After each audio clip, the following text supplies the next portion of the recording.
దేవుని యొక్క వాక్యాన్ని మనం ధ్యానం చేద్దాము. ఇప్పుడు నేను ఎక్స్ప్రెస్లో వెళ్ళాలి. ఇప్పుడు సో చెప్పాల్సిన చాలా విషయాలు ఉన్నాయి, but I will do the justice.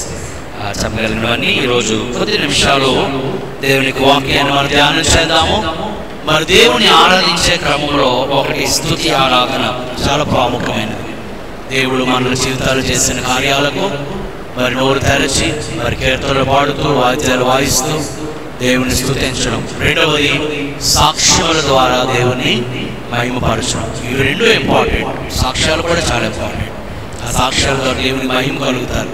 మరి 10 మంది కుష్ఠరోగులు బాగైనప్పుడు ఒక్కడే తిరిగి వచ్చి దేవుణ్ణి మహిమపరిచాడు. కానీ ఆ మిగతా 90 ప్రభు యొద్దకు తిరిగి రాలేదు. వారు కృతజ్ఞత లేని వారుగా ఉన్నారు. కానీ ఒక్కడు తిరిగి వచ్చి గొప్ప శబ్దముతో యేసయ్యను స్తుతించాడు. దేవుని స్తోత్రం కలుగునుగా. హల్లెలూయా. గమనించాలి ప్రియులారా, దేవుని ఎడల మన కృతజ్ఞత కలిగి ఉండాలి. అలాగే దేవుడు ఎవరి ద్వారా అయితే ఆ కార్యాలు చేశాడో వారి ఎడలు కూడా మనము కృతజ్ఞత కలిగి ఉండాలి. దేవుణ్ణి మనం ప్రేమించమన్నాడు. అలాగే మనుషులను కూడా దేవుడు నిన్ను వారిని పొరుగువాన్ని ప్రేమించమన్నాడు. ఎవరి రుణములు వారికి తీర్చమని దేవునికి వాక్యం సెలవిస్తుంది. సో దేవుడు చేసిన కార్యాలకు దేవునికి మహిమ, సంఘము చేసిన కార్యాలకు సంఘానికి ఘనత. సో ఎల్లప్పుడూ కూడా అంటాడు, ప్రతి విషయమందు దేవునికి మీరు కృతజ్ఞత స్తుతులు చెల్లించండి. హల్లెలూయా. మరి అటువంటి కృతజ్ఞత కలిగి ప్రభు కొరకు జీవిద్దాము. దేవుడు మనకు సహాయం చేయునుగాక. వాక్యంలోకి వెళ్దాము. మరి మొదటి మూల పాఠముల గురించి ఒక శీర్షిక మనం ధ్యానం చేస్తున్నాం. First principles series. మరి ఇందులో గ్రేట్ కమిషన్ గురించి మనం నేర్చుకుంటా ఉన్నాం.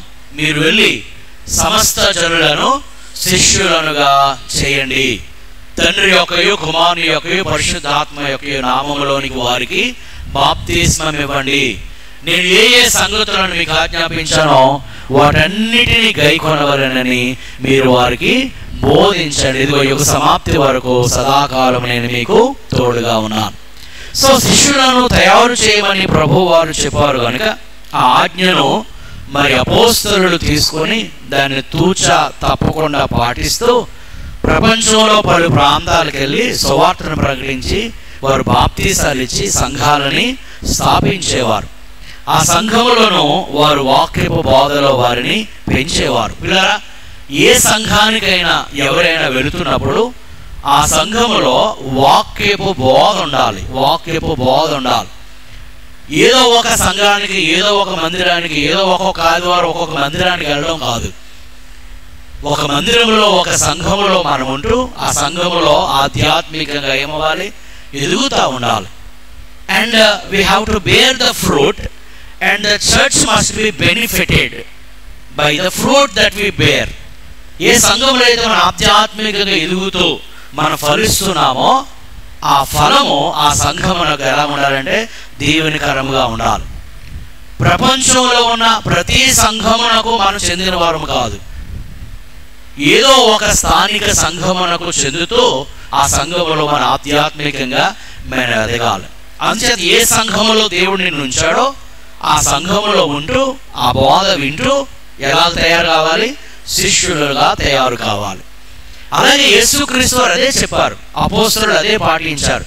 వారు ఒక పట్టణానికి వెళ్ళడం, ఒక ముఖ్య ప్రాంతాలకు వెళ్ళడం, అక్కడ సువార్త ప్రకటించడం, సువార్తను నమ్మి ఎవరైతే ముందుకు వస్తారో వారికి బాప్తిస్మం ఇవ్వడం, అక్కడ ఒక సంఘమును స్థాపించడం. అదేంటంటే స్థానిక సంఘం, సార్వత్రిక సంఘము కాదు, స్థానిక సంఘం. మనందరము సార్వత్రిక సంఘానికి చెందిన వారమే, కానీ ఏదో ఒక స్థానిక సంఘానికి కూడా మనము చెంది ఉండాలి. చూడండి, ప్రపంచం అంతా మన కుటుంబమే. ఎవరంటారు కదా, ప్రపంచం అంతా నా కుటుంబం అంట కదా. మరి ఆ ప్రపంచం అంతా నీ కుటుంబమే, నిజమే. కానీ నీకంటూ ఒక కుటుంబం ఉంది, అవునా కాదా? అలాగే సార్వత్రిక సంఘం ఉన్నది, but you must belong to A local church. ఒక స్థానిక సంఘానికి చెందుతూ ఆ స్థానిక సంఘంలో ఉన్న నాయకుల ద్వారా బోధించబడుతూ మనం ఎదుగుతూ ఉండాలి. ఇందాక చాలా మంచి సాక్ష్యాలు మనం విన్నాం. వారు కొన్ని సంవత్సరాలుగా దేవుని మందిరంకి వస్తున్నారు, సంఘానికి వస్తున్నారు, సంఘంలో వాక్యం వింటున్నారు. ఇప్పుడు వారు సువార్తను ప్రకటించి ఆత్మలు సంపాదించాలన్న ప్రేరణ దేవుడు వారికి ఇచ్చాడు. దేవుని స్తోత్రం కలుగును గాక. అదేంటి? That is the fruit. It's not that we come and go. దేవుని సంఘములకు మనం వచ్చి కూర్చొని ఏదో కొద్దిసేపు దేవుని ఆరాధించి కానుక ఏదో ఆ కానుకల పెట్టెలో మనం వేసేసి వెళ్ళిపోయేది కాదండి. మనము దినములు గడుస్తుండగా, సంవత్సరాలు గతిస్తుండగా we must do something for the lord. దేవుని కొరకు ఏదో ఒక ఘనమైన కార్యము చేయాలి. అన్నిటికంటే ఘనమైన కార్యము సువార్తను ప్రకటించి ఆత్మలను సంపాదించడం. సో గ్రేట్ కమిషన్ లో మొదటిది గత వారం మనం నేర్చుకున్నాము. సువార్త అంటే ఏంటి, సువార్తలో ఏం ప్రకటించాలి, సువార్త అంటే ఏ రీతిగా ప్రకటించాలనే విషయాలు మనం నేర్చుకున్నాం. దాని గురించి మళ్ళీ నేను రిపీట్ చేయడానికి ఇష్టపడటం లేదు. ఈ రోజు గ్రేట్ కమిషన్ లో రెండవ స్టెప్ ఏంటి? మొదటిది సువార్త ప్రకటించండి అన్నాడు. ఎవరైతే సువార్తను వింటారో వారికి బాప్తిస్మమును ఇవ్వండి అన్నాడు కదా. మార్కు సువార్త 16:15లో మీరు సర్వలోకమునకు వెళ్ళి సర్వ సృష్టికి సువార్తను ప్రకటించండి, నమ్మి బాప్తిసం పొందినవాడు రక్షింపబడును. చాలా మంది సువార్త వింటారు, యేసు ప్రభు గొప్ప దేవుడని అనుకుంటారు, ఇతరులు చెప్పే సువార్తను కూడా చక్కగా వింటారు. కానీ అక్కడితో ప్రభువుకి శిష్యులము కాలేం. ప్రభు ఇచ్చిన ఆజ్ఞ ఏంటంటే ఎవరైనా ఒకరు సువార్తను విన్నారు అని అంటే ఆ సువార్తను వారు నమ్మాలి. నమ్మిన తర్వాత ఏం చేయాలంటే వారు తప్పనిసరిగా బాప్తిస్మము పొందాలి, బాప్తిజం పొందాలి. Without baptism you cannot be A disciple of Christ. సువార్తను వింటూ ఇంకా బాప్తిజం పొందకుండా దేవుని మందిరానికి వస్తూ దేవుని మాటలు వింటూ దేవుని పాటలు వింటూ ఉంటే మనము ప్రభువుకి ఎన్నడూ కూడా శిష్యులముగా తీర్చిదిద్దబడలేము. అందుకే ప్రభు అన్నాడు, మీరు సువార్తను ప్రకటించండి, సువార్తను ఎవరైతే నమ్ముతారో వారికి మీరు బాప్తిస్మము ఇవ్వండి. గత వారు సువార్త అంటే ఏంటో నేర్చుకున్నాం. సువార్తలో ఏ అంశాలు ఉండాలో నేర్చుకున్నాం. ఎవరైనా చెప్తారా? సువార్తలో ఏ ఉండాలి? ముఖ్యంగా 7 విషయాలు ఉండాలి. ఎవరికి జ్ఞాపకం ఉందా? యేసు ప్రభు యొక్క జననము, ఆయన యొక్క జన్మ ప్రత్యేకమైనది, పరిశుద్ధమైనది. రెండవది ఆయన యొక్క జీవితం కూడా పరిశుద్ధమైనది. ఆయన జీవితంలో ఆయన ఘనమైన పరిచర్య జరిగించారు, అనేకమైన మేలులు ఆశ్చర్యకార్యాలు అద్భుతాలను జరిగించారు, ఆయన బోధించారు. ఇదంతా కూడా ఆయన జీవితము పరిచర్య. మూడవది ఆయన యొక్క శిలువ మరణం, కల్వరి శిలువలో మనందరి పాపముల కొరకు ఆయన తన రక్తాన్ని చెందించాడు, శిలువ మరణం. నాలుగవదిగా ఆయన సమాధి చేయబడ్డారు, ఆయన సమాధి చేయబడ్డారు. ఐదవదిగా ఆయన సమాధి నుండి తిరిగి లేచారు, దాన్నే పునరుత్థానము అని అంటాం. ఆరవదిగా అందరూ చూస్తుండగానే ఆయన పరలోకానికి ఆరోహణమయ్యారు, ఆయన పరమునకు చేర్చబడ్డాడు. ఏడవది పరమునకు వెళ్ళిన యేసుక్రీస్తు మరలా తిరిగి రెండవసారి రాబోతూ ఉన్నాడు. రెండవసారి రక్షకునిగా కాదు, రెండవసారి న్యాయాధిపతిగా రాబోతున్నాడు. ఎవరైతే ఈ సువార్తను నమ్ముతారో, ఎవరైతే ఈ యేసు ప్రభువుని నమ్ముతారో వారు పాప క్షమాపణ వారు పొందుతారు. దేవుని స్తోత్రం కలుగును గాక. అందుకే అపోస్తలుడైన పేతురు కొర్నేలు గారి ఇంటికి వెళ్ళి అప్పటికే అక్కడ ఉన్న బంధువులు, వారి యొక్క స్నేహితులు, కొర్నేలు యొక్క కుటుంబ సభ్యులు ఉండగా వారికి పేతురు నోరు తెరిచే సువార్తను ప్రకటించాడు. అపోస్తలుల గారు 10వ అధ్యాయము 34 నుంచి 48 వచనాల్లో ఈ సువార్త చూస్తాం. ఈ సువార్త విన్న వెంటనే ఏం జరిగింది? గ్రేట్ కమిషన్ లో రెండవ పార్ట్ ఏంటి? బాప్తిసం. వెంటనే కొర్నేలి తన ఇంటి వారు ఏం పొందారండి? బాప్తిస్మం పొందారు. దేవుని స్తోత్రం కలుగును గాక. హల్లెలూయా. అంచేత మరి సువార్త అంటే ఏంటో మనం నేర్చుకున్న మనము సువార్తను ఎవరికైతే ప్రకటిస్తామో వారిని రెండవ స్టెప్ లోనికి నడిపించాలి. అదేంటది? బాప్తిస్మము. బాప్తిస్మం. మనలో కొంతమంది బాప్తిస్మం ఎప్పటికే పొంది ఉండొచ్చు. ఒకరి బాప్తిసం గురించి నేను ఇంకెందుకు వినాలి అని అనుకోకండి. బాప్తిసం గురించి తెలియని విషయాలు కూడా చాలా మందికి ఉంటాయి. బాప్తిసం పొందిన తర్వాత కూడా చాలా మందికి ఎందుకు పొందారో కూడా తెలియని పరిస్థితులు ఉంటాయి. కానీ ఈరోజు బాప్తిసం ఎందుకు పొందాలి, బాప్తిస్మం ఎవరు పొందాలి, అసలు బాప్తిసం పొందిన తర్వాత ఏం జరుగుతుందో మనకు తెలుసుకోవాలి. చాలా మంది అంటారు, ఇదిగో నువ్వు రక్షణ తీసుకో అంటారు. రక్షణ తీసుకో అని అంటే వాళ్ళ ఉద్దేశం ఏంటి? నువ్వు రక్షణ తీసుకున్నావా అంటే వాళ్ళ ఉద్దేశం ఏంటి? నువ్వు బాప్తిస్మము పొందావా? అంటే రక్షణ తీసుకోవడానికి బాప్తిసం పొందడానికి ఏం సంబంధమో అని ఆలోచన చేయాలి. రక్షణ వేరు, బాప్తిసం వేరు కదా. రక్షణ వేరు, బాప్తిసం వేరు. కానీ బాప్తిస్మము పొందుట ద్వారా రక్షణ అనేది మనం కన్ఫర్మేషన్ నిశ్చయతకు వచ్చాం. కానీ బాప్తిసం పొందడానికి ముందు మరొకటి పొందాలి. ఏంటి? వెరీ గుడ్, మారు మనస్సు పొందాలి. సో మీరు ఎవరైనా నాకు బాప్తిసం ఇవ్వండి అయ్యగారు అని అంటే వెంటనే ట్యాంక్ నింపేసి ఇలా చెరువు దగ్గర తీసుకెళ్ళి మీకు బాప్తిస్మమో ఇవ్వరు. బాప్తిసం ఇచ్చి అలాగా మీరు అడిగిన వెంటనే ఇచ్చేది కాదు బాప్తిసం. మీరు అడగడానికి ముందు మీరు సువార్త విన్నారా? సువార్తలో యేసు ప్రభు ఎవరో మీరు గ్రహించారా? నిజముగా మీ పాపాలు ఒప్పుకొని విడిచిపెట్టారా? మీరు మారు మనసు పొందారు అనగా లోకము నుండి దేవుని వైపు, పాపము నుండి పరిశుద్ధత వైపు, చీకటి నుండి వెలుగు వైపు మీరు తిరిగారా అని నిర్ధారణ చేసుకున్న తర్వాతే తండ్రి యొక్క కుమారుని యొక్క పరిశుద్ధాత్మ నామములో మీకు బాప్తిస్మము ఇస్తారు.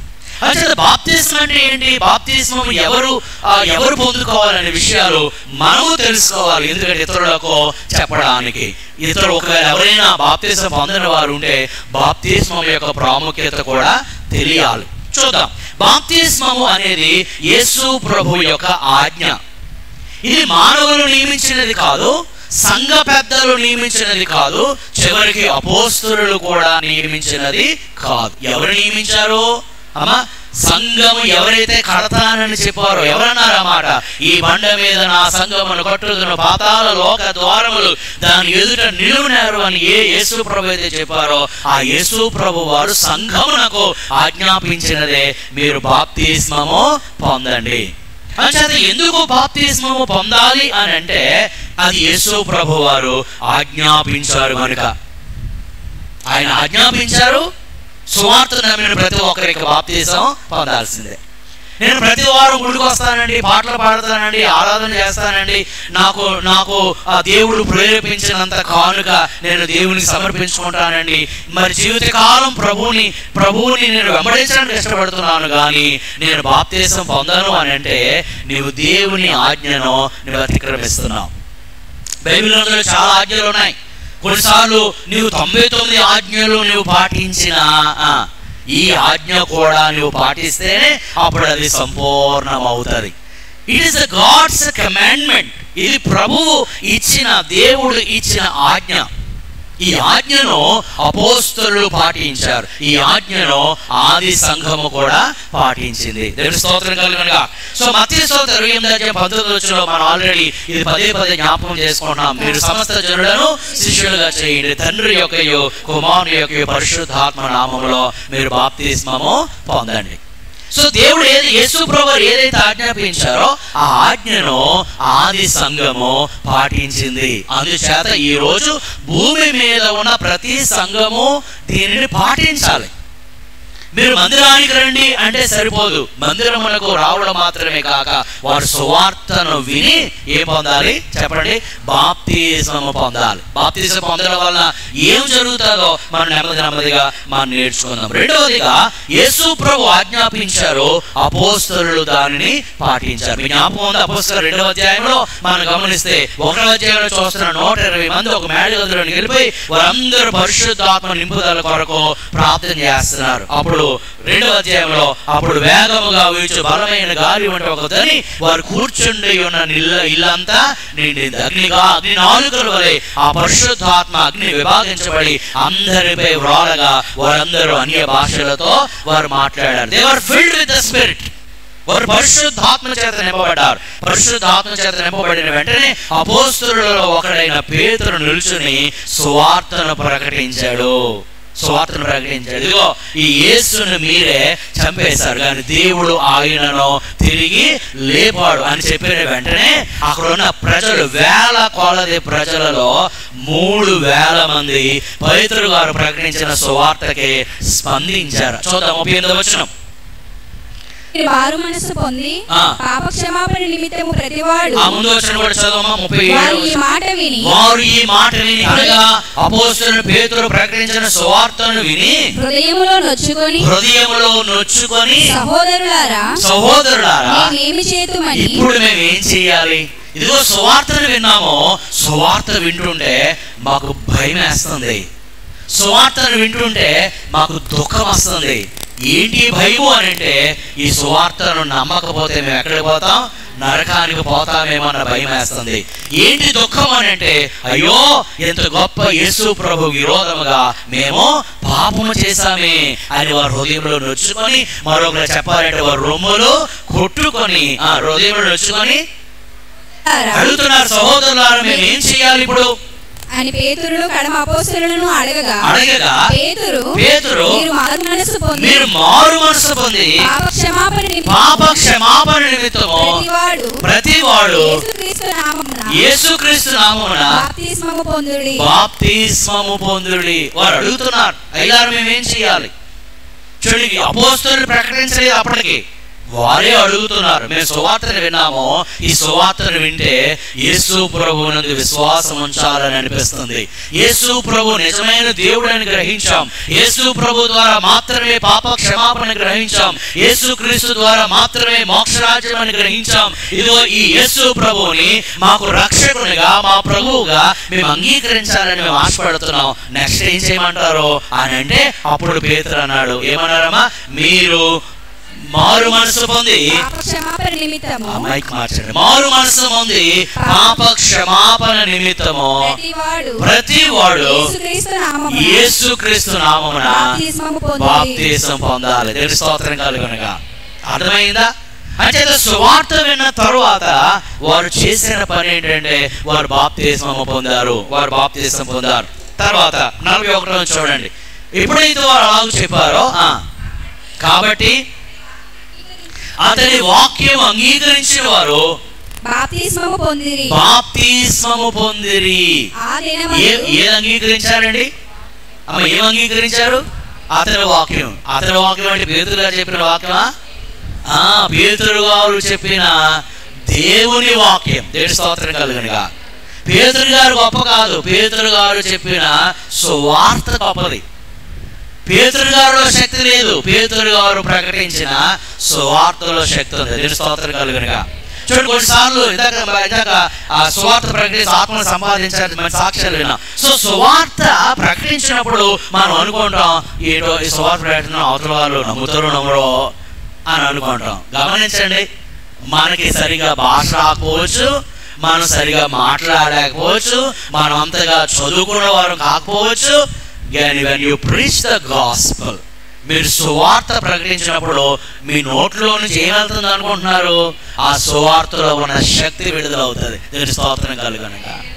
కొన్నిసార్లు మన సంఘంలో కూడా ఉన్నారు, వారు ఈ రోజు రక్షణ పొంది చర్చిలో కూర్చోవడం అంటే అన్యజనులకి అది చాలా ఆశ్చర్యంగా అనిపిస్తుంది. నువ్వు యేసుబాబును నమ్ముకున్నావా?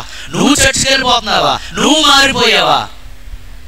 We cannot change anyone, but the gospel itself can change the people. దేవుని స్తోత్రం కలుగునుగా. మనం ఎవరిని మార్చలేమండి, కానీ నోరు తెరిచి మనం ప్రకటిస్తామే సువార్త, ఆ సువార్త వారిని మార్చేస్తుంది. ఫిలిప్పు సువార్త ప్రకటించాడు ఎవరికి? ఐథోపియుడైన మంత్రి ఎదుట మాట్లాడమే, అది కూడా ఫారినర్ అని ఇథియోపియా దేశం నుండి వచ్చిన ఒక విదేశీయునికి, మంత్రికి. ఇంకొకటి ఉందండి, అతడు నపుంసకుడు కూడా. నపుంసకులతో మాట్లాడాలంటే చాలా కష్టమైన పని, అవునా? మాట్లాడడానికి ధైర్యం చాలా మందికి. కానీ ఫిలిప్పు నోరు తెరచి సువార్త ప్రకటించాడు అంతే. ఆ మంత్రి అంటున్నాడు, అదిగో నీళ్లు నాకు అర్జెంటుగా ఏమిచ్చాయి. ఎవరు చేశారు ఈ కార్యమో? ఫిలిప్పు కాదు, ఫిలిప్పు ప్రకటించిన సువార్త. ఈరోజు చాలా మంది ఎందుకు రక్షణ పొందడం లేదంటే, we are not opening our mouth. మన నోటిని మనం తెరడంలే. తెరుస్తాం ఈ నోటిని ఎక్కడ? కొలాయి దగ్గర. అయ్యే బాబోయ్, ఒక్కోసారి ఎప్పుడైనా బళ్ళు ఎంత పెద్ద నోరు ఉందా ఈవిడికి అనిపిస్తుంది. కొలాయి దగ్గర భర్త మీద కేకలు వేయడానికి, భార్య మీద కేకలు వేయడానికి, పిల్లల మీద ఎక్కడ లేని ఎనర్జీ. ఉదయం టిఫిన్ చేయకపోయినా కానీ ఎనర్జీ వచ్చేది. దీని కాదు నోరు తెరవడానికి. తెరవడం దేనికి? సువార్త ప్రకటించడానికి. ఆ మాట మాట్లాడితే చాలు అవతల వారిలో గొప్ప మార్పు వస్తుంది. దేవుని స్తోత్రం కలుగును గాక. అంచేత సువార్తను ప్రకటించిన వారు బాప్తిస్మం ఇచ్చారు. ఆది సంఘములో తరచుగా ఈ సువార్తను ప్రకటించేవారు. కొన్ని మాటలు చూద్దాం. 2:41 3,000 మంది బాప్తిస్మం పొందారు. మళ్ళా చెప్తున్నా, బాప్తిస్మం ఏం పొందారు? వెరీ గుడ్, మారు మనసు పొందారు, పాప క్షమాపణ పొందారు, యేసు ప్రభువుని అంగీకరించారు. నెక్స్ట్ స్టెపే బాప్తిస్మం. ఓకే, 8:12 సమరయులు బాప్తిస్మం పొందారు. 8:12 సమరయులు బాప్తిస్మం పొందారు. ఫిలిప్పు సమరయ వరకు వెళ్ళాడు. చదవమా మాట. అయితే ఫిలిప్పు దేవుని రాజ్యమును గూర్చి యేసుక్రీస్తు నామమును గూర్చి సువార్త ప్రకటించుచుండగా వారు అతనిని నమ్మారు. అతను నమ్మడం అంటే ఏంటి? అతడు చెప్పిన సువార్తను నమ్మి పురుషులను స్త్రీలను బాప్తిస్మము పొందిరి. హల్లెలూయా. ఇది ఒక క్రమం అంతే, మనం కాదనలేం. ఫిలిప్పు ఎవరు? అపోస్తలుడు కాదు. ఇంతకుముందు నేర్చుకున్నామే స్టెఫను గురించి. స్టెఫను లాంటి మనిషి, ఆయన పరిచారకుడే. ఎవరు? ఫిలిప్పు కూడా. నేను ఎక్కడికి వెళ్ళిపోయాడు? సమరయ కూడా వెళ్ళిపోయి సువార్త ప్రకటిస్తే అక్కడ నమ్మిన వారికి బాప్తిస్మము ఇచ్చాడు. 8:36 ఇందాక మనం చదువుకున్నాము, ఐథియోపియుడైన మంత్రి బాప్తిస్మము పొందాడు. అక్కడ నీళ్ళు ఉన్నాయి. ఫిలిప్పుని అడిగాడు, ఇక్కడ నీళ్ళు ఉన్నాయి, నాకు బాప్తిస్మము ఇవ్వడానికి ఆటంకం ఏమైనా ఉందంటే లేదు, నువ్వు అన్నావు కాబట్టి, నువ్వు నమ్ముతున్నావు కాబట్టి, నువ్వు సువార్త నమ్మావు కాబట్టి నీకు బాప్తిస్మం ఇస్తానని అక్కడ బాప్తిస్మం ఇచ్చినట్లు చూస్తున్నాం. 9:18 సౌలు బాప్తిస్మం పొందాడు. అప్పటికి సౌలు గారు ఏమవ్వలేదు, ఇంకా పౌలు గారు అవ్వలేదు. సౌలు ఎంత దోషకుడో తిమోతి రాసిన మొదటి పత్రికలో 1వ అధ్యాయం చూస్తాం. పూర్వము దోషకుడను హింసకుడను హానికరుడని నన్ను ఆయన తన కృప ద్వారా నన్ను కనికరించి తన పరిచర్యకు ఏర్పరచుకున్నాడు. దేవుని స్తోత్రం కలుగును గాక. ఆ ఊర్లో ఉన్నోళ్ళు కానీ సౌలుని చూస్తే ఆశ్చర్యపోతారు. సౌలు మారిపోయాడా? సౌలు యేసు ప్రభువును నమ్ముకున్నాడా? ఈ సౌలు యేసు ప్రభువుని గురించి ప్రకటిస్తున్నాడా అని ఆశ్చర్యపోతారు. ఎందుకంటే సౌలు జీవితం చాలా భయంకరం. సౌలు అందరిని దూషించడమే, ముఖ్యంగా క్రైస్తవులను భయంకరంగా దూషించేవాడు, హింసించేవాడు, హాని చేసేవాడు. కొంతమంది ఏకంగా హతమార్చాడు కూడా ఈ సౌలు. సౌలు లాంటి వాడు మారతాడా? ఎస్, హల్లెలూయా. మీరు ఎవరైనా నా భర్త మారతాడా, నా భార్య మారతాడా, నా భర్త పచ్చి త్రాగుబోతు, నా భర్త మూర్ఖుడు, నా భర్త చాలా క్రూరుడు, అటువంటి వాళ్ళు మారతారా? ఒకవేళ నా భార్య మారుతుందా? నా భార్య గయ్యాలి గంప, ఆమె మారుతుందా అని ఒకరు మీరు అనుకుంటే మీరు దేవుని శక్తిని మీరు సంకేస్తున్నారని అర్థం. గమనించండి, సౌలును మార్చిన దేవుడు ఎవరినైనా మారుస్తాడు. దేవునికి స్తోత్రం కలుగును. ఎవరైనా మారుస్తాడు, కానీ మీరు నోట్తో అనకూడదు, పాస్టర్ గారండి ఎవరైనా మారుతారేమో, కానీ మా ఆయన మారడం చాలా కష్టం. నువ్వేది నమ్ముతావో, నువ్వేమంటున్నావు? ప్రార్థన మాత్రం చేసేస్తున్నావు గంట సేపు, ప్రభా మా ఆయన రక్షించు, మా ఆయన రక్షించు, మా ఆయన రక్షించు. ప్రార్థన అయిపోయిన వెంటనే పాస్టర్ గారండి ఎవరైనా మారుతారు, కానీ మా ఆయన మాత్రం అది నీకు అసాధ్యం, కానీ దేవునికి సమస్తము సాధ్యం. ఎప్పుడు ఇలా ఆలోచించండి. సౌలు లాంటి వాడే మారిపోయాడు. సౌలు ఎవరు చెప్పండి? దోషకుడు, హింసకుడు, హానికరుడు, హంతకుడు, మూర్ఖుడు, క్రూరుడు. మార్చలేదా? దేవుడు మార్చాలంటే ఒక్క క్షణం చాలు. మనోడు బయలుదేరి వెళ్తున్నాడు ఎక్కడికి? దమస్కు రోడ్డు గుండా వెళ్తున్నాడు, అక్కడ ఉన్న వాళ్ళని హింసించడానికి. దేవుడు ఒకరోజు దర్శించాడు, స్వరం వినిపించాడు, నేలను పడిపోయాడు. అంతే, సౌలు నేలను పడిపోయాడు. పరలోకం నుండి ఒక స్వరం వచ్చింది, సౌలా సౌలా నీవేళ నన్ను హింసించుచున్నావు. చాలండి, ఫ్లాట్. సౌలా సౌలా నీవేళ నన్ను హింసించుచున్నావు. ప్రభా నీవెవడివి? ప్రభా అన్నాడు, నీవు హింసించుచున్న యేసుని. ఎవరు మాట్లాడారు? ఎవరు మాట్లాడారు? యేసు ప్రభువే స్వయంగా మాట్లాడారు. గమనించండి, యేసు ప్రభు మాట్లాడితే మారని వ్యక్తులు ఎవరు ఉండరండి. వారంతా క్రూరులైనా, మూర్ఖులైనా, దుండగులైనా, దుర్మార్గులైనా, సౌలు క్రైస్తవులని హింసించేవాడు, అతను కూడా మారిపోయాడు. సువార్తకి అంత శక్తి ఉన్నది, సువార్తకి అంత శక్తి ఉంది. సౌలుని దేవుడు మార్చాడు, బాప్తిసం పొందాడు. 10వ అధ్యాయంలో 44 నుంచి 48 వచనాలు చూస్తే కొర్నేలి అతని ఇంటి వారు బాప్తిస్మము పొందారు, బాప్తిస్మము పొందారు సువార్త విన్న తర్వాత.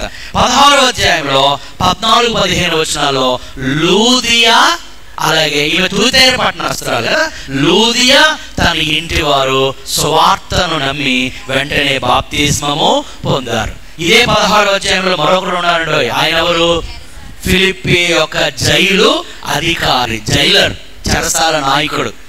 పౌలు శీలను గట్టిగా కొట్టి చెరసాలలో పడేసి ఈ నాయకుడికి అప్పగించే, జైలర్కి అప్పగించి నేను చూసుకోమని. అప్పుడు పౌలు శీలలు బంధకాలతో ఉన్నారు కానీ దేవుని స్తుతించారు. మధ్యరాత్రి వేళ 16వ అధ్యాయం. అయితే మధ్యరాత్రి వేళ పౌలు శీలలు వారు పాటలతో దేవుని ప్రార్థించగా ఆకాశము తెరవబడింది, భూమి కంపించింది, చెరసాల పునాదులు అదిరిపోయాయి, వారి బంధకములన్నీ ఊడిపోయాయి. ఇది ఈ చెరసాల నాయకుడు చూస్తున్నాడు, అమ్మో నా ఉద్యోగేగా పోతుంది. చూస్తుండగానే వారి చెరసాలలో వారి యొక్క బంధకాలు ఊడిపోయాయి. ఇప్పుడు వీరు తప్పించుకొని పారిపోతే మా పై అధికారులు వచ్చి నా ఉద్యోగాన్ని తీసేస్తారని ఆ అవమానాన్ని భరించలేక తన్ను తానే కత్తి తీసుకొని పొడుచుకొని చంపేద్దాం అనుకుంటే పౌలు శీలలు అంటారు, బాబు నువ్వు అంత శ్రమ పడవద్దు, అంత అఘాయిత్యమో చేసుకోవద్దు, మేము ఎక్కడే ఉన్నాం, మేము ఎక్కడికి వెళ్ళాం, ఇది దేవుడు చేసిన కార్యం. అది కల్లారా చూశాడు ఆ జైలర్. అప్పుడు అన్నాడు, మేమేం చేయాలంటే, అయ్యారా మేమేమి, నేనేం చేయమంటారంటే, అప్పుడు అపోస్తలుడైన పౌలు అలాగే శీలలు అన్నారు. 31వ వచనం 16వ అధ్యాయంలో, ప్రభు అయిన యేసునందు విశ్వాసం ఉంచుము, అప్పుడు నీవును నీ ఇంటి వారును రక్షణ పొందుతారు. హల్లెలూయా. ఏ ప్రభు అయిన యేసు, అక్కడ ప్రభు అయిన యేసు ఎవరో వారికి సువార్త ప్రకటించుండొచ్చు. దేవుని స్తోత్రం కలుగును గాక. ఆ ప్రకటన వెంటనే ఆ యొక్క చెరసాల నాయకుడు తన కుటుంబం వెంటనే పొందారండి. చెప్పండి, బాప్తిస్మం ఎంతసేపు పట్టింది? ఎన్ని సంవత్సరాలు పట్టింది? సువార్త వెంటనే అక్కడ బాప్తిస్మం పొందినట్లు మనం చూస్తున్నాం. 18వ అధ్యాయంలో సమాజ మందిరపు అధికారి క్రిస్పు, సమాజ మందిరపు అధికారి, ధర్మశాస్త్రం కదా బాగా తెలిసినవాడు, ధర్మశాస్త్రమును పాటించినవాడు, సమాజ మందిరమును నిర్వహించేవాడు. అటువంటి సమాజ మందిరపు అధికారి అయిన క్రిస్పు తన ఇంటి వారందరితో కూడా ఏం పొందాడండి? బాప్తిస్మం పొందాడు. దేవుని స్తోత్రం కలుగును గాక. సువార్తను విని వెంటనే ఏం పొందారు? బాప్తిస్మం. 19వ అధ్యాయం 5వ వచనంకి వెళితే పౌలు గారు ఎఫెసీ అక్కడ ఆ సువార్తను ప్రకటించినప్పుడు ఎఫెసీలో ఉన్న వారందరూ కూడా సువార్త విని వారు బాప్తిస్మము పొందారు. దేవుని స్తోత్రం కలుగును గాక. ఏం నేర్చుకునేంత వరకు యేసు ప్రభు ఆజ్ఞాపించారు, అపోస్తలులు దానిని ప్రకటించి పాటించారు, ఆది సంఘం కూడా దాన్ని అవలంబించింది. అందుచేత మనం గమనించాల్సిన విషయం ఏంటంటే, సువార్తను విన్న ప్రతి ఒక్కరూ తప్పనిసరిగా బాప్తిస్మము పొందాలి. 6వ అధ్యాయం 7వ వచనంలో అపోస్తలుల కార్యములు 6వ 7వ వచనం చూడండి.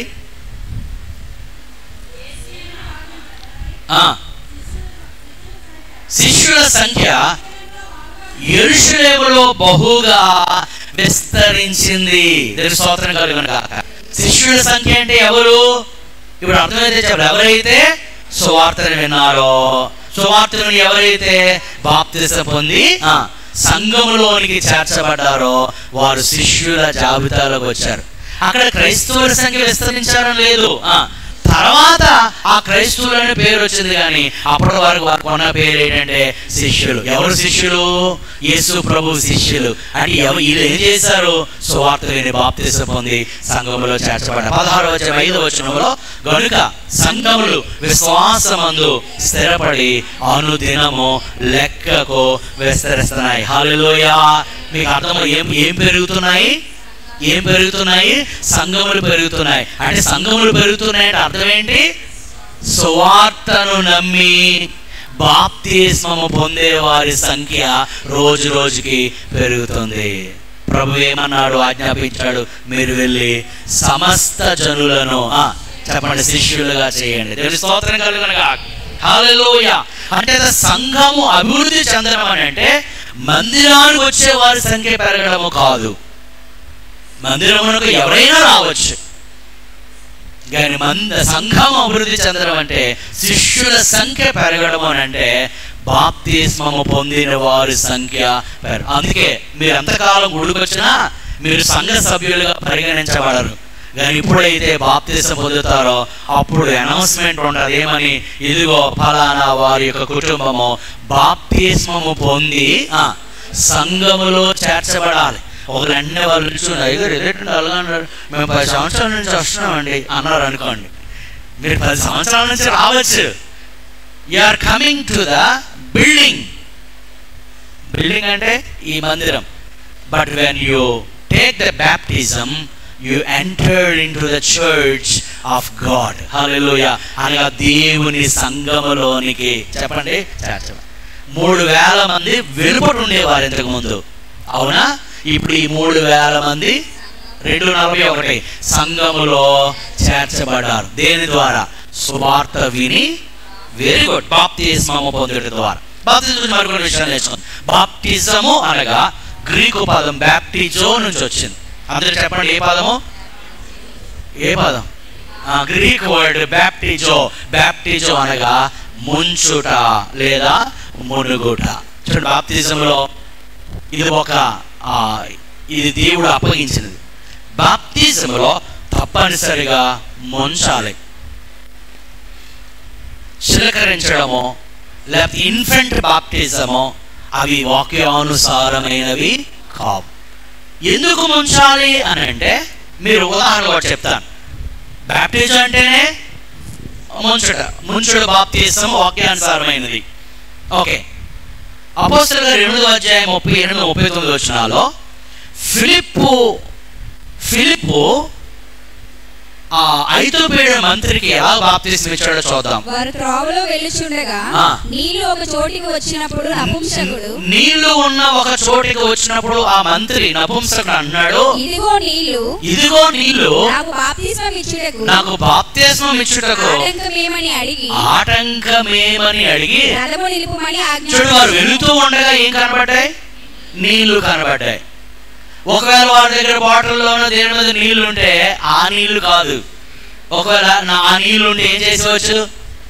అడిగిన వెంటనే ఇలా అనేసి బాప్తిస్మం పొందవచ్చు. కానీ లేదు, అక్కడ నీళ్లు ఉన్న చోటికి ఆగి రథము నిలుపుమని ఆజ్ఞాపించెను. రథం నిలపడని ఆజ్ఞాపించినప్పుడు ఫిలిప్పు నపుంసకుడు ఇద్దరును. అర్థమైందా? ఇది అర్థం చేసుకోవాలి. చాలా రకరకాలుగా అడుగుతారు, అది కాదండి బాప్తిస్మం, ఇది కాదండి బాప్తిస్మం. బైబిల్ ఏం చెప్తుందో అది చెయ్యాలి. ఫిలిప్ ఎవరు? బాప్తిస్మం ఇచ్చే వ్యక్తి. నపుంసకుడు ఎవరు? బాప్తిస్మం తీసుకునే వ్యక్తి. ఏమనుందమ్మా? వీరిద్దరును నీళ్ళలోనికి దిగిరి. నీళ్లు చిలకరించలేదు, కొమ్మరించలేదు, నేలలోకి దిగారు. ఓకే, చదమ్మా. అంతటా ఫిలిప్పు అతనికి బాప్తిస్మం ఇచ్చెను. వారు నీళ్ళలో నుండి వెడలి వచ్చారు. అది సంగతి. ఎక్కడి నుంచి వస్తున్నారు? మళ్ళా నీళ్ళలో నుండి వెడలి వస్తున్నారు. అంటే బాప్తిజం అని అంటే నీళ్ళలో ముంచుట. దీని వెనుక ఒక పరమార్థం ఉన్నది. ఒక వ్యక్తిని నీటిలో ముంచి కొంచెం సేపు ఆ వ్యక్తిని నీటిలో ఉంచి తర్వాత ఆ వ్యక్తిని నీటిలో నుంచి బయటకు తీస్తారు. ఇదేంటంటే ఇది ఇలాగే చేయాలంటే ఇలాగే చేయాలి. ఎందుకు అని అంటే దాని వెనుక ఒక పరమార్థం ఉన్నది. అదేంటంటే ఈ నీటిలో ముంచడం అనేది యేసు ప్రభు యొక్క మరణమునకు సాదృశ్యం. ఓకే, కొంచెం సేపు ఉంచడం అనేది ఆయన యొక్క సమాధికి సాదృశ్యం. బయటకు తీయడం అనేది ఆయన పునరుత్థానమునకు సాదృశ్యం. దేవుని స్తోత్రం కలుగునుగా. ఎంతమందికి అర్థమైంది? ముంచడంలో ఉన్న పరమార్థం ఇది గ్రహించాలి. మీరు రోమిలకు రాసిన పత్రిక 6వ అధ్యాయం 2 నుంచి 11 వచనాలు కానీ మీరు చదివితే అక్కడ స్పష్టంగా మనకు కనబడతారు. రోమిలకు రాసిన పత్రిక 6వ అధ్యాయం 2 నుంచి 11 వచనాలు చదవండి. పాపము విషయమై చనిపోయిన మనము ఇక మీదట ఎలాగూ దానిలో జీవించుదుము? క్రీస్తు యేసులోనికి బాప్తిస్మము పొందిన మనమందరము ఆయన మరణములోనికి బాప్తిస్మము పొందితమని మీరు ఎరుగరా? ఆయన మరణములోనికి బాప్తిస్మం పొందినని మీరు ఎరుగరా? కాబట్టి తండ్రి మహిమ వలన క్రీస్తు మృతులలో నుండి ఎలాగూ లేపబడెనో అలాగే మనమును నూతన జీవము పొందిన వారమై నడుచుకొనున్నట్లు మనము బాప్తిస్మము వలన మరణములో పాలు పొందుటకై ఆయనతో కూడా పాతి పెట్టబడితిమి. మరియు ఆయన మరణం యొక్క సాదృశ్యం మరియు ఆయన మరణం యొక్క సాదృశ్యమందు ఆయనతో ఐక్యము గలవారమైన ఎడల ఆయన పునరుత్థానము యొక్క సాదృశ్యమందును ఆయనతో ఐక్యము గలవారమై ఉందుము. ఏమనగా మనమిక్కడ పాపములకు దాసులము కాకుండుటకు పాప శరీరం నిరర్థకమగునట్లు మన ప్రాచీన స్వభావము ఆయనతో కూడా సిలువ వేయబడినని ఎరుగుదము. చనిపోయిన వాడు పాప విముక్తుడని తీర్పు పొంది ఉన్నాడు. మనము క్రీస్తుతో కూడా చనిపోయిన ఎడల మృతులలో నుండి లేచిన క్రీస్తు ఇకను చనిపోడనియు మరణమునకు ఇకను ఆయన మీద ప్రభుత్వం లేదనియు ఎరిగి ఆయనతో కూడా జీవించుదమని నమ్ముచున్నాము. చూడండి, ఇవన్నీ మీకు ఏమనిపిస్తుంది? అక్కడ 3 వచనాలు, అక్కడ మాటలు: పాతి పెట్టబడము, మరణించడము, పాతి పెట్టబడము, మరలా నూతన జీవము పొందడం. మొదట్లో ఏమన్నాడు? బాప్తిస్మం. చూడండి, బాప్తిస్మం అన్న వెనక అర్థం ఇది. ఆయన ఎలాగూ మరణించాడో మనము పాత జీవితానికి మరణించాం అంటే దాని అర్థం ఏంటి? పాత మనిషి ఇక లేడు అంటే పాత జీవితమును మరణింపజేశాం. ఎంతమందికి అర్థమవుతుంది? సమాధి చేశాం. ఇక పాత మనిషి కనబడ్డాం. అదే పాత మనిషి కనబడ్డ దాని అర్థం పాత స్వభావము ఉండదు. సౌలు ఇప్పుడు పౌలు. అలాగని పేర్లు మార్చాలనేవి లేదండి. అందరి రక్షణ పొందినందులో కొంతమంది పేర్లు మార్చారు. పేర్లు మార్చొద్దు, అలా ఉండండి, పర్వాలేదు. అది కూడా ఒక సాక్ష్యమే. ఓకే. సో ఈ సౌలుగా ఉన్నప్పుడు అతడు దోషకుడు, హింసకుడు, హానికారుడు. ఇప్పుడు మారు మనసు పొందాడు. ఇప్పుడు ఎవరు? ప్రేమ కలిగిన ఒక మంచి సువార్తికుడు, అపోస్తలుగా మార్చబడ్డాడు. అంటే పాత జీవితము పోయింది. బాప్తిస్మం ఇచ్చినప్పుడు ఆ ప్రక్రియకు సూచన అది. ఇక పాత మనిషి మరణించాడు. అతని యొక్క స్వభావము ఏం చేయబడింది? అర్థమైతే సమాధి చేయబడింది. అతడు తిరిగి లేచినప్పుడు నూతనమైన జీవితం ప్రారంభమైంది. స్తోత్రం కలుగును గాక. హల్లెలూయా. అది అంటాడు, ఇంత ముందు వ్యక్తి వేరు, ఇప్పుడు ఉన్న వ్యక్తి వేరు. ఇంతకుముందు అతడు తాగుబోతు కావచ్చు, ఇప్పుడు అతడు త్రాగుడు మానేశాడు. ఇంతకుముందు అతడు తిరుగుబోతు కావచ్చు, మూర్ఖుడు కావచ్చు, ఇప్పుడు దానికి స్వస్తి చెప్పి నూతనమైన జీవితాన్ని అతడు ప్రారంభించాడు. దీని స్తోత్రం కలుగును గాక.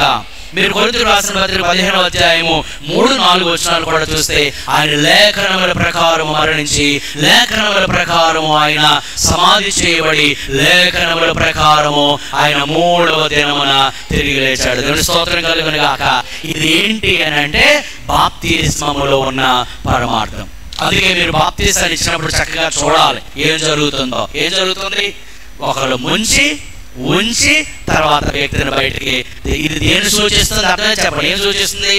యేసు ప్రభువు యొక్క మరణము, సమాధి, ఆయన తిరిగి లేచి. క్రైస్తవ్యంలో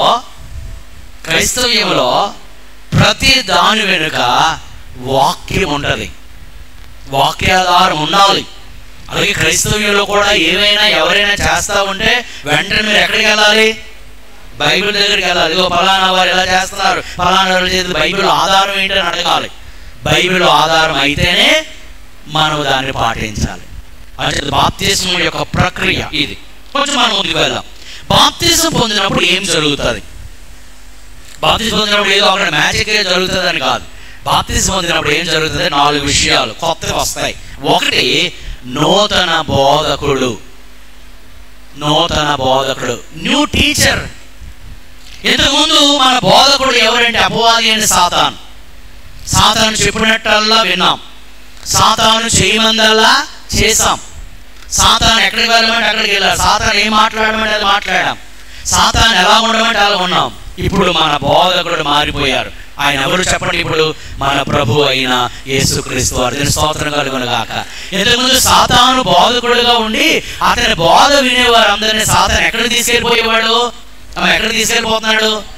సాతానుకుని అతని అనుచరులకు ఏర్పాటు చేయబడిన నిత్యం మండే అగ్నిగుండానికి వెళ్ళిపోతున్నారు. ఇప్పుడు నూతన బోధకుడైన యేసయ్య దొరికాడు. ఈయన ఎక్కడికి తీసుకెళ్తున్నాడు మనకి చెప్పడం అర్థమైతే? మన పరలోకానికి తీసుకెళ్తున్నారు. హల్లెలూయా. ఆయన అన్నారు, నేనే మార్గము, నేనే సత్యము, నేనే జీవము, నా ద్వారా తప్ప ఎవరునూ పరలోక రాజ్యానికి. నూతన బోధకుడు. రెండవది నూతన బోధ. ఇంతకుముందు సాతాను బోధ, అసత్యమైన బోధ. ఇప్పుడు దేవుడు యేసు ప్రభు వారు మనకు బోధించడం ప్రారంభం. ఈ బోధ మన జీవితాన్ని మారుస్తుంది. ఈ బోధ మనల్ని సంపూర్ణతలను తీసుకెళ్తుంది. ఈ బోధ మన పరలోక రాజ్యానికి తీసుకెళ్తుంది. మూడవదిగా నూతన జీవితం. ఇందాక చెప్పాను ఆల్రెడీ, కొత్త జీవితం వచ్చింది. గొంగళి పురుగు పోయి సీతాకోక చిలుక అయింది. మరి గొంగళి పురుగు ఏది? నిజంగా మారు మనసు పొందకుండా బాప్తిసం పొందిన ఎలా ఉంటారంటే ఇప్పుడు అర్థమై ఉంటుంది మీకు. అందుకే మారు మనసు పొందిన తర్వాతే ఏం పొందాలా? కొంతమంది మారు మనసు పొందకుండా బాప్తిసం పొందేస్తారు. పెళ్ళికో, సర్టిఫికేట్కో, రిజర్వేషన్కో, ఉద్యోగంకో. కానీ నిజమైన బాప్తిసం అలాగే ఇవ్వరు. నిజమైన బాప్తిసం ఎవరికి ఇవ్వాలంటే మారు మనసు పొందిన వాళ్ళకి ఇవ్వాలి. ఓకే, అందులో ఉన్నారా? దేవుని స్తోత్రం చెప్పండి. హల్లెలూయా. బాప్తిస్మము పొందిన తరువాత నూతనమైన జీవితం ప్రారంభమైంది. గొంగళి పురుగు దశ అయిపోయింది. ఇప్పుడు సీతాకోక చిలుకగా ఉన్నాం. అందుకే ఒక ఉదాహరణ చెప్తున్నా. ఇంతకుముందు త్రాగుడికి అలవాటు అయిపోయారు వారు. గొంగళి పురుగు లాంటి జీవితం, అసహ్యకరమైన జీవితం. ఇంట్లో వాళ్ళు ఎవరు వాళ్ళని కేర్ చేయరు, వీధిలో ఉన్న వాళ్ళు కేర్ చేయరు. అందుకే చూడు, ఎవరైనా యాక్సిడెంట్లో పడిపోతే వెంటనే వారు మనం పరామర్శ అంబులెన్స్కి మనం తీసుకెళ్తాం హాస్పిటల్కి. కానీ తాగుబోతులు రోడ్డు పడిపోతే చాలా మంది కనబడతారు. ఎప్పుడైనా వెళ్ళి చూసారు మీరు? ఎవరైనా వెళ్తే ఒకరే వెళ్తారు వాళ్ళని తీసుకెళ్ళడానికి. ఎవరు వాళ్ళ భార్య. పాపం తప్పదు పాపం ఆమెకి. అందుకే త్రాగుబోతులకి గౌరవం ఉండదు సమాజంలో. కానీ యేసు ప్రభువుని నమ్ముకున్న తర్వాత త్రాగుడు మానేశారు. దేవునికి స్తోత్రం కలుగును గాక. మంచి బట్టలు వేసుకుంటున్నారు. ఇంతకుముందు పందుల్లాగా దొర్లేవారేమో, ఇప్పుడు మంచి బట్టలు వేసుకొని మంచిగా ఉండి మంచిగా బైబిల్ పట్టుకొని మంచిగా దేవుని సన్నిధికి వస్తూ ఉంటే the people around or watching them. వారి చుట్టుపక్కల ఉన్న మనుషులు చూస్తున్నా, అబ్బా ఎంత మారిపోయాడు. ఇది అసలు సిసలైన మారు మనస్సు. ఎంతమందికి అర్థమైంది? దేవుని స్తోత్రం కలుగును గాక. హల్లెలూయా. అందుకే మీరు 2వ అధ్యాయం ఉపస్కారంలో ప్రజలందరి వలన వారు దయ పొందారని చూస్తున్నాం. ఓకే, ముందుకెళ్దాం. ఎవడైనా కొరింథీయులకు రాసిన 2వ పత్రిక 5వ అధ్యాయం 17వ వచనంలో, ఎవడైనా క్రీస్తునందున్న ఎడల అతడు నూతన సృష్టి, పాతవి చెప్పండి అందరూ, పాతవి గతి. ప్రభు నమ్మిన తర్వాత పాత అలవాట్లు, పాపపు అలవాట్లు నీకు ఉండకూడదు. ఎప్పుడైతే రక్షణ పొందావు అప్పుడే వాటికి ఏం చెప్పావు? నీవు గుడ్ బై చెప్పావు. కొంతమంది బాప్తిసం పొందిన తర్వాత డబుల్ అయిపోతారు కొంతమంది. ఎందుకంటే లైసెన్స్ అనుకుంటారు. అమ్మమ్మ, లైసెన్స్ కాదు, అది లైసెన్స్ కాదు. బాప్తిసం పొందిన తర్వాత ఇంకా జాగ్రత్తగా తమ జీవితాన్ని గడపాలి. దేని స్తోత్రం కలుగును గాక. సరే, గొంగళి పురుగు దశపోయి ఇప్పుడేమి? సీతాకోక చిలుక, బటర్ఫ్లై. దాన్ని ఏమంటాము? మనస్సు మారి నూతన మగుట వలన మీరు రూపాంతరము నూతన జీవితం. ప్రభు నమ్ముకుంటే ఏమొస్తుందండి? ఏమొస్తుంది? నూతనమైన జీవితం, మారిన జీవితం. 4వదిగా ప్రభు నమ్మిన తర్వాత, బాప్తిసం పొందిన తర్వాత నూతన సమాజంలోనికి వెళ్తున్నాం. నూతన సమాజం. ఎందుకంటే మన సమాజం లోకమే. ఇప్పుడు మన లోకమే సంఘం. దేవుని స్తోత్రం కలుగును. అనగా అంటే సంఘమే మన లోకం అన్నట్లు, సంఘమే మన సమాజం. ఎందుకంటే లోకంలో ఉండేవారని ఇప్పుడు సంఘములోనికి మనము చేర్చబడ్డాం. సంఘం అంటే ఏంటి? మనం వెళ్ళే మందిరము కాదండి. మనకు వచ్చిన ప్రాబ్లం ఏంటంటే తెలుగులో చర్చ్ అని అంటే రెండింటికి వర్తిస్తుంది. ఇది చర్చ్ అంటే బిల్డింగ్, చర్చ్ అని అంటే సంఘం. ఎక్కడికి వెళ్తున్నారండి అని అంటే ఏమంటారంటే చర్చ్కి వెళ్తున్నాం. రెండో ప్రశ్న రాకూడదు, ఏ చర్చ్కి అండి? ఏ చర్చ్కి అండి? మా చర్చ్కి. ఏ చర్చ్? ఏ సంఘములోకి అయితే నువ్వు చేర్చబడ్డావో అది నీ కుటుంబం. నేను స్తోత్రం కలుగునుగా. ఇందాక చాలా మంది సాక్ష్యాలు ఇచ్చారే, వారు ఎందుకు అంత ధైర్యంగా మాట్లాడగలిగారు? వారికి అర్థమైన విషయం ఏంటంటే, నేను మాట్లాడుతున్నది మా కుటుంబంతో మాట్లాడుకుంటున్నాను. నేను స్తోత్రం కలుగునుగా. హల్లెలూయా. నా బాధను నా కుటుంబంతో చెప్పుకుంటున్నాను, నా సంతోషాన్ని నా కుటుంబంతో షేర్ చేసుకుంటున్నాను. వాళ్ళు ఎందుకు షేర్ చేయాలండి? Because this family has prayed for them. ఇదిగో ఈ కుటుంబం నా కోసం ఏం చేసింది? ప్రార్థన చేసింది కనుక దేవుడు ఆ కార్యం చేశాడు కనుక మరలా నా కుటుంబంలో నేను సాక్ష్యం ఇస్తున్నాను. నేను స్తోత్రం కలుగునుగా. ఎవరైనా దేవుని పిల్లలుగా క్రైస్తవులుగా పిలవబడుతూ జాగ్రత్తమైన మాట, సంఘము నీ కుటుంబముగా నీవు భావించకపోతే you are not going to the church, అనగా you are not being in the part of the church. నువ్వు సంఘం అనే కుటుంబములో లేనట్లే. ఇతరులకి మనకున్న వ్యత్యాసం అదే. ఇతరులు వెళ్తారు, వచ్చేస్తారు, మళ్ళా వెళ్తారు, మళ్ళీ వచ్చేస్తారు. కానీ మనం వెళ్ళి రాము. సంఘమే మన కుటుంబం. హల్లెలూయా. దేవుని స్తోత్రం చెప్పండి. ఎప్పుడైతే రక్షణ పొందామో దేవుని ఇంటిలోనికి వచ్చాం. అందుకే చెప్పండి కదా, ఎవరైతే బాప్తిసం పొందారో వెంటనే అంటాం, వీరు బాప్తిసం పొంది దేవుని ఇంటిలో సభ్యులుగా చేర్చబడ్డారు. దేవుని స్తోత్రం కలుగునుగా. అంచేత చాలా అద్భుతమైన కాన్సెప్ట్ అండి. క్రైస్తవులకు ఉన్న గొప్ప ధన్యత, వీఆర్ నాట్ అలోన్. మనము ఒంటరి వారము కాము. దేవుని స్తోత్రం కలుగునుగా. ఒకవేళ మనలో ఎవరైనా నేను ఇంకా ఒంటరి వాడను అని అంటే కనుక మీరు ఇంకా సంఘముతో మమేకము కాలేదు. ఎంతమందికి అర్థమైంది ఈ పాయింట్? కొంతమంది సాక్ష్యాలు చెప్పినప్పుడు కూడా, అండ్ ఈరోజు బాగా చెప్పారులేండి. మళ్ళీ నేను ఎక్కడ చెప్పానండి, మళ్ళీ మీరు గుండెలు బాగా తీసుకోకండి, మీరు అందరూ బాగా చెప్పారు. కానీ కొంతమంది సాక్ష్యాలు చెప్పినప్పుడు ఏంటాను, మీ సంఘం ప్రార్థన చేసింది, మీ సంఘం 10 సంవత్సరాలు చూస్తారు కానీ ఏమంటారు? మీ సంఘం కాదు. చెప్పండి. చూసారు, కొంతమంది రావట్లేదా మాట? రాదు. ఎందుకంటే మనకు అన్నీ కావాలి. మన సంఘం, దిస్ ఈస్ ద ఫ్యామిలీ. ఇది దేవుని కుటుంబం. అందుకే వి లాఫ్ టుగెదర్, వి క్రై టుగెదర్. ఇందాక ఉమా సాక్ష్యం ఇచ్చినప్పుడు చాలా బాధ అనిపించింది, మనందరికి బాధ అనిపించింది. ఎందుకు? ఆమె మన కుటుంబంలో ఒక ఆమె. దేవుని స్తోత్రం కలుగు. ఆమె బాధపడితే మనకి బాధ. అలాగే కొంతమంది సాక్ష్యం ఇచ్చారు, దే లాఫ్డ్. ఆ సాక్ష్యంలో వారు సంతోషించారు, మనం కూడా నవ్వాం, సంతోషించాం. ఎందుకు? ఇది ఒక చెప్పడం అర్థమైతే ఆత్మీయమైన కుటుంబం. Hallelujah. The church is the family of God. సంఘం అంటే మీరు ఒకవేళ ఏ సంఘానికి వెళ్ళినా ఈ కుటుంబ వాతావరణం లేకపోతే you are going to the building, you are not going to the church. సంఘానికి వెళ్ళడం లేదు, మీరు ఏదో ఒక బిల్డింగ్కి వెళ్తున్నారు. ప్రభు వచ్చినప్పుడు జాగ్రత్తగా వినండి, ప్రభు వచ్చినప్పుడు బిల్డింగ్ వెళ్ళదు, ప్రభు వచ్చినప్పుడు చెప్పండి సంఘం. చాలా మంది అంటే పెద్ద చర్చ్ అండి, ఎందుకంటే చాలా పొడుగు ఉంది, చాలా వెడల్పు ఉంది, బాగా కట్టారు, కోట్లు పెట్టి కట్టారు. అందుకే మేము అక్కడికి వెళ్తాం. అక్కడ బాగుంటుంది. ఏ బాగుంటుంది అని అంటే ఎవరెవరికి తెలియదు, అక్కడ ఎవరెవరికో తెలియదు, పక్కన ఉన్న వాళ్ళ పేరు తెలియదు, ఆ పేరు తెలియదు. ఇక్కడ కూర్చున్న వాళ్ళు అందరి పేర్లు తెలుస్తాయి మీకు, అవునా కాదా? ఎందుకు? This is the family. ఇది దేవుని ఆలోచన అండి. అలాగే దేవుడు మనలను సంఘములో చేర్చి మనకి ఏం దొరికింది ఇప్పుడు చెప్పడం అర్థమైతే? ఒక కొత్త కుటుంబం దొరికింది. హల్లెలూయా. ఒకరోజు యేసు ప్రభు ఒక ఇంట్లో ఉన్నాడు. యేసు ప్రభు గారు అమ్మగారు, యేసు ప్రభు యొక్క బ్రదర్స్ వచ్చారు అక్కడికి. అక్కడ ఉన్న వాళ్ళు కబురు పెట్టారు ప్రభుకి, యేసయ్యా మీ అమ్మగారు వచ్చారు, మీ తమ్ముళ్ళు వచ్చారంటే ప్రభు ఏమన్నాడు? వచ్చారా అనలేదు. ఏమన్నాడు? ఎవరు నా తల్లి? అయ్యి బాబోయ్, ఇంకేమైనా ఉందా? ఎవరు నా తల్లి, ఎవరు నా సహోదరులు?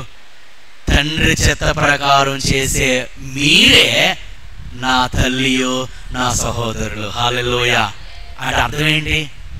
ఎవరైతే యేసు ప్రభువుని విశ్వాసం ఉంచి ఆయన అంగీకరిస్తారో వారందరూ యేసయ్య కుటుంబములకు చెందిన వారు. దేవుని స్తోత్రం కలుగును. We have our heavenly father. మనకు ఒక గొప్ప పరమ తండ్రి అయిన దేవుడు మనకున్నాడు. ఒక పెద్ద అన్నగా పిలువబడే యేసు క్రీస్తు వారు మనకున్నారు. పరిశుద్ధాత్మగా ఉండి ఆయన మన ఎల్లప్పుడూ కూడా ఆదరించే ప్రభువు మనకున్నాడు. సో ఎవరైతే రక్షణ పొందుతారో, బాప్తిస్మం పొందుతారో వారికి నూతనమైన సమాజం వచ్చింది. అదే సంఘము, అదే దేవుని కుటుంబం. ఈ కుటుంబంతో మంచి సంబంధం కలిగి ఉండాలి. చాలా మంది గుడికి అనగా మందిరానికి వస్తారు కానీ సంఘముతో వారికి అంత ఏముండదు, సహవాసం ఉండదు. దేవుడిని చేర్చిందే కుటుంబంతో ఉండమని. So this is God's family. తర్వాత బాప్తిస్మం అనేది అంతరంగ అనుభవమునకు బాహ్య ప్రకటన. లోపల మార్పు వచ్చింది, మారు మనసు పొందాము. ఇప్పుడు బాప్తిస్మం ద్వారా బహిరంగంగా ప్రకటిస్తున్నాము, ఈ రోజు నుంచి నేను యేసు ప్రభువుకి చెందిన వ్యక్తిని. దేవుని స్తోత్రం కలుగును గాక.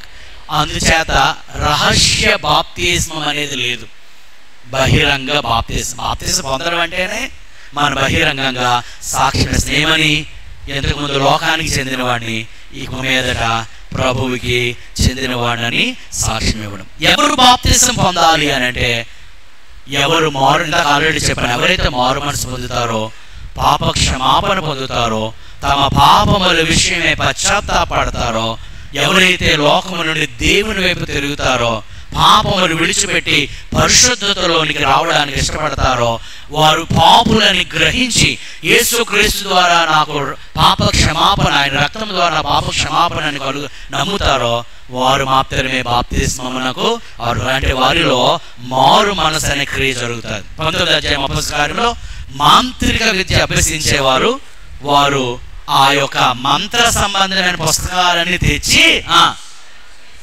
కాల్ చేశారు. ఇదేంటి చెప్పండి, ఇదేంటి? మారు మనసు. ఒకరోజు ఒక పాస్టర్ గారు బాప్తిస్మం ఇస్తున్నారు. ఒక ఆయనకి బాప్తిస్మం ఇస్తా ఉంటే ఇలాగ లేస్తున్నాడు, ఏదో తడుకుంటాడు, నీటి మీద వెళ్ళిపోతున్నాయి. ఏవి? ఇందులో ఉన్న సిగరెట్ పెట్టి అర్థమైంది, అది పట్టుకోవడానికి వెళ్ళిపోతుంది. అప్పుడు ఆ పాస్టర్ గారు అన్నారు, అది అలా పోనీ. అర్థమైందా? అప్పట్లో చెరువులో బాప్తిస్మం ఇచ్చేవారు, చెరువుల్లో అక్కడక్కడ ఇచ్చేవారు. అప్పుడు ఆ సిగరెట్ పెట్టి అలా కొట్టుకుని వెళ్ళిపోతుంది. ఆయన ఏమో దాన్ని పట్టుకోవడానికి ప్రయత్నం చేస్తున్నాడు. అప్పుడు పాస్టర్ గారు అన్నారు, అది అలాగ వెళ్ళిపోవాలా, అదే నిజమైన మారు మనసు. ఎంతమందికి అర్థమైందా? మారు మనసు అంటే ఏదైతే విడిచిపెట్టామో మరలా దానిని పట్టుకోకూడదు. కొంతమంది ఆదివారం వచ్చేది మారు మనసు, ఎందుకంటే ఆ రోజు పబ్బు బల్ల. ఏంటి?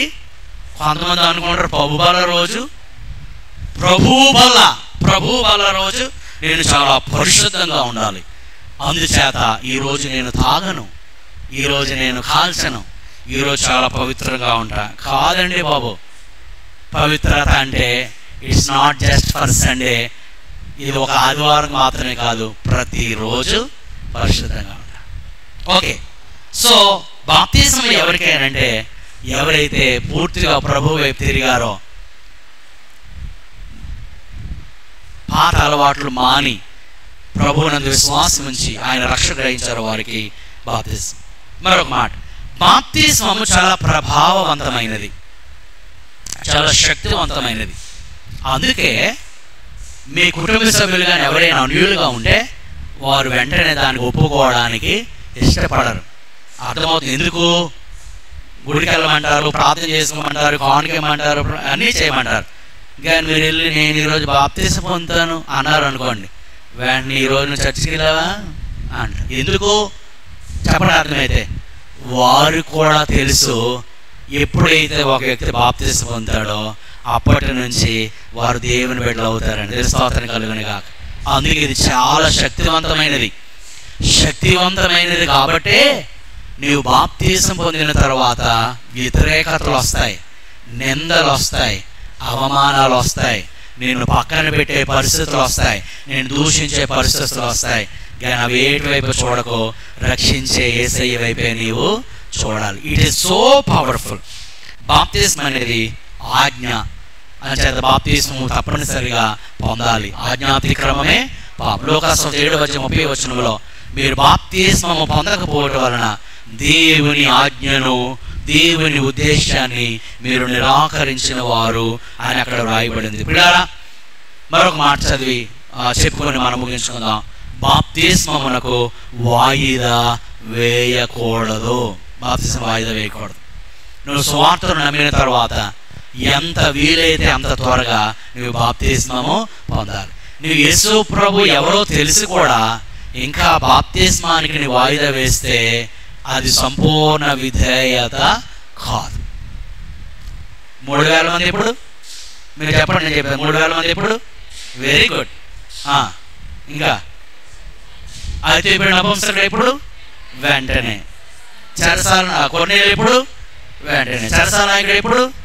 లూదియా ఎప్పుడు? క్రిస్పు ఎప్పుడు? సమరయులు ఎప్పుడు? ఎఫెసీ పట్టణస్థులు ఎప్పుడు? ఆగిపోయారే వెంటనే. ఇంకా నువ్వు బాప్తిస్మానికి వాయిదా వేస్తే ఇంకా యేసు ప్రభు ఎవరో నీకు ఇంకా బాగా అర్థం కాలేదు. ప్రాబ్లం లేదు, గ్రహించండి. ప్రభు ఎవరో తెలుసుకోండి సంపూర్తిగా. ఆయన యొక్క శక్తి గ్రహించండి. కానీ బాప్తిస్మాన్ని మాత్రము నిర్లక్ష్యం చేయకూడదు. కొంతమంది అనుకుంటారు ఇవన్నీ మనుషులు నపోరు. మా నాన్నగారు క్రైస్తవులు కాబట్టి, మా అమ్మగారు క్రైస్తవులు కాబట్టి నేను కూడా క్రిస్టియనే. కాదు కాదు. రక్షణ ఎవరి రక్షణ వారిదే. మా నాన్నగారు అన్నం తిన్నారు కాబట్టి నేను తిన్ను అని అంటామా? మా నాన్నగారు బాగా తినేసారులేండి, ఈరోజు నేను తినండి. ఎవరు తిండి వారిదే. ఎవరు ఊపిరి మనం చెప్పం కదా, నాన్న మీరు గాలి పీల్చుకోండి, గాలి పీల్చున్నాం. సేమ్. అందరూ పాపం. వారి పాపం మారది, మన పాపం మానది. అందరూ పాపం చేశారు. అంచేత అందరికీ ఏం కావాలి? రక్షణ కావాలి. అందుకే అన్నాడు మనుషులందరూ రక్షణ పొందవలెనని ఆయన కోరుకుంటున్నాడు. దేవుని స్తోత్రం కలుగునుగా. ఏ ఒక్కరు నశించిపోవడం ఆయనకి ఇష్టం లేదు. ఇక్కడ కూర్చున్న వారిలో ఒకవేళ ఇంకా ఎవరైనా మారు మనసు పొంది బాప్తిస్మం పొందకుండా ఉంటే ప్రభు చెప్తున్న మాట, నేడే మిక్కిలి అనుకూల సమయం, నేడే రక్షణ దినం. కానీ బాప్తిస్మం పొందడానికి ముందు నువ్వు తప్పనిసరిగా మారు మనసు పొంది పాత జీవితానికి స్వస్తి చెప్పి ఆయన రక్షకునిగా ప్రభువుగా అంగీకరిస్తే అప్పటి నుండి నీ నూతన జీవితము ప్రారంభమవుతుంది. నూతనమైన అనుభవంలోనికి మనం వెళ్తాం. ఇది బాప్తిస్మలో ఉన్న విశేషాలు. సో సువార్త గురించి మనం నేర్చుకున్నాం. రెండవది బాప్తిస్మం. మూడవదిగా నేను చెప్పను, నేను గాబరపడిపోకండి. మూడవదిగా బోధ. బోధ. ఆ బోధలో ఏమున్నాయి? అసలు అపోస్తలులు ఆనాటి సంఘాలకు ఏం బోధించారు, ఇప్పుడు ఏం బోధిస్తున్నారు, అప్పటి బోధ వలన ఫలితం ఏంటి, ఇప్పటి బోధ వలన ఏమవుతుంది అనే విషయాలు మరి రాబోయే దినాలు నేర్చుకుందాం. మరి అంతవరకు దేవుని కృప మనకు తోడేంటి నడిపించును గాక. ఆమేన్. తల వంచుదాం, ప్రభు సన్నిధిలో ప్రార్థించాం. అందరూ తల వంచి కళ్ళు మూసుకొని, ప్రభువా ఈరోజు మరికొన్ని విషయాలు మాకు బోధించావు, మాకు తెలియజేస్తావు. మేము ఆ స్వార్థను విని నేను మారు మనసు పొంది రక్షణ పొంది బాప్తిస్మం పొంది నీ సంఘంలో చేర్చబడ్డాం. కానీ ఇంకా రక్షణ పొందాల్సిన వారు ఉన్నారు, బాప్తిస్మం పొందాల్సిన వారు ఉన్నారు. అటువంటి వారిని మేము నడిపించడం కావాల్సిన కృప చూపండి. అందరూ నీకు శిష్యులుగా కావాలని కోరుకుంటున్నారు కనుక, అందరూ రక్షణ పొందాలని మీరు కోరుకుంటున్నారు కనుక, మా బంధువులు, మా స్నేహితులు, మా కుటుంబ సభ్యుల్లో ఇంకా రక్షణ పొందని వారికి మేము సువార్త ప్రకటించి వారి యొక్క నడిపించడం కావాల్సిన కృప మాకు ఇవ్వండి అని ప్రార్థించాలి. మన రెండు చేతుల పైకి అయితే మన జీవితాలు ప్రభు సమర్పించుకొని మనం ప్రార్థించేద్దాం. ప్రభువానికి స్తోత్రాలు. నాయనా మమ్మల్ని దర్శించండి, మాతో మాట్లాడండి, మాట్లాడినందుకు వందనాలు. నాయన ప్రభా, ఆ యొక్క బాప్తిస్మంలో ఉన్న పరమార్థాన్ని నేను గ్రహించడం కృప చూపండి. ఒకవేళ నేను మాకు తెలియక, ఒకవేళ నేను ప్రభు సంపూర్తిగా తెలియక ఒకవేళ ఎవరైనా బాప్తిస్మం పొంది ఉంటే మాతో మీరు మళ్ళీ మాట్లాడడం ప్రభు స్తుతిస్తూ బాప్తిస్మమునకు తగిన జీవితాన్ని జీవిద్దాం, మారు మనసుకు తగిన జీవితాన్ని జీవిద్దాం. అటువంటి కృప ప్రభు ప్రతి ఒక్కరికి అనుగ్రహించలాగున, మనలో ఉన్న మార్పు ప్రజలు గ్రహించలాగున అటువంటి మంచి జీవితం, శ్రేష్టమైన జీవితం మనకి ఇచ్చేలాగున ప్రార్థన చేద్దాం. మీరు ఎవరైనా ఒకరు ఈ వాక్యం అందరూ ఫలించేలాగున ప్రార్థనలో నడిపించండి. ఎవరైనా ప్రార్థన చేయండి.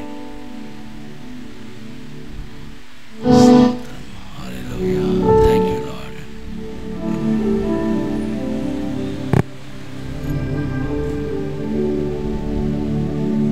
Hallelujah. Stotram. Praise the Lord. Hallelujah. Thank you, Jesus.